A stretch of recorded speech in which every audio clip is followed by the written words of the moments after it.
இன்றைக்கி வந்து ஒரு வெஜிடபிள் சூப்பில் வந்து மஞ்சள் பூசணியும் கேரட்டையும் வச்சு எப்படி சூப் செய்யலாம் தான் பார்க்க போகிறோம்.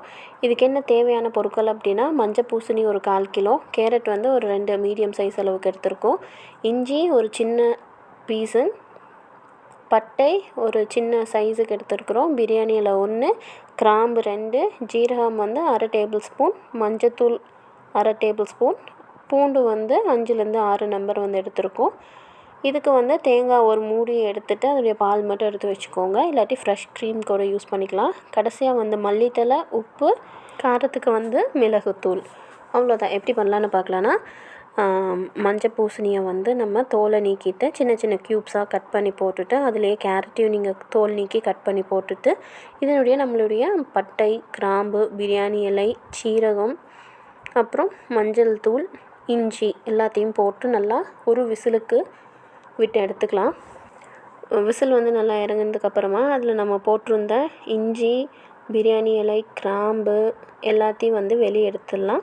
இந்த இஞ்சியை வந்து தனியாக எடுத்து கட் பண்ணி வச்சுட்டு, நம்மளுடைய பூண்டு இருக்குது இல்லைங்களா, 5லேருந்து 6 நம்பர் சின்ன சின்னதாக பீஸை கட் பண்ணி வந்து கிரைண்ட் பண்ணி இஞ்சி பூண்டு விழுதாக வந்து எடுத்து வச்சுக்கலாம்.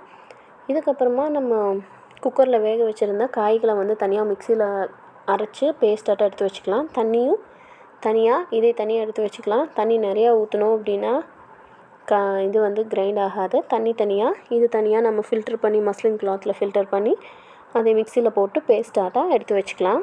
ஜஸ்ட் பல்ஸ் மோட் மட்டும் வச்சு எடுத்திங்கன்னா போதும். ஏற்கனவே நல்லா வெந்தம் காட்டி ஜஸ்ட் ஒரு சுற்று விட்டாலே போதும். அதுக்கப்புறம் இந்த தண்ணியோடு நல்லா மிக்ஸ் பண்ணிவிட்டு எடுத்து வச்சுக்கோங்க. அதுக்கப்புறமா ஒரு கனமான பாத்திரத்தை வச்சு அதில் வந்து ஒரு 2 டேபிள் ஸ்பூன் பட்டர் விட்டுட்டு, நம்ம அரைச்சி வச்ச இஞ்சி பூண்டு பேஸ்ட்டு வந்து அதில் சேர்த்திக்கலாம். இஞ்சி வந்து ஏற்கனவே வெந்திருக்குது, பூண்டு வந்து நம்ம ஃப்ரெஷ்ஷாக இப்படியே போட்டு தான் அரைக்க போகிறோம். இஞ்சி பூண்டு போட்டு அரைச்சி அந்த பேஸ்ட்டை வந்து அந்த பட்டர் இதுக்குள்ளே வந்து நம்ம ஆட் பண்ணிக்கிட்டு, அதுக்கப்புறமா நம்ம அரைச்சி வச்சுருந்த அந்த பம்ப்கின் பேஸ்ட்டு தண்ணியெல்லாம் இருக்குது இல்லைங்களா, அதை வந்து இதுக்குள்ளே ஆட் பண்ணிவிட்டு ஒரு கொதி வந்ததுக்கப்புறம் உப்பு பார்த்துக்கலாம். உப்பு பார்த்துட்டு தேவை அப்படின்னா உப்பு ஆட் பண்ணிக்கோங்க. அது மட்டும் இல்லாமல் சூப்பு வந்து ரொம்ப அந்த பேஸ்ட்டு ஊற்றி ரொம்ப கெட்டியாக இருந்துச்சு அப்படின்னா, தேவையான அளவுக்கு வந்து நீங்கள் தண்ணி ஊற்றி சூப்பை வந்து மேனேஜ் பண்ணிக்கலாம்.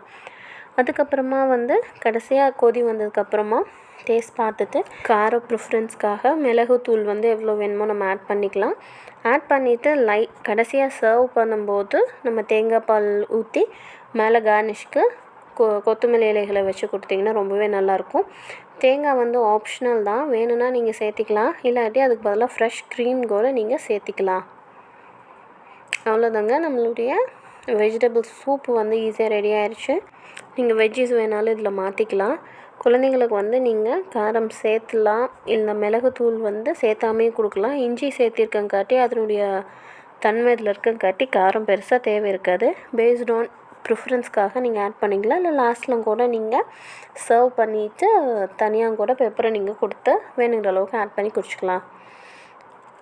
அவ்வளோதாங்க, நம்மளுடைய சூப் ரெடி ஆயிடுச்சு. அடுத்த வீடியோவில் சந்திப்போம். பாய்.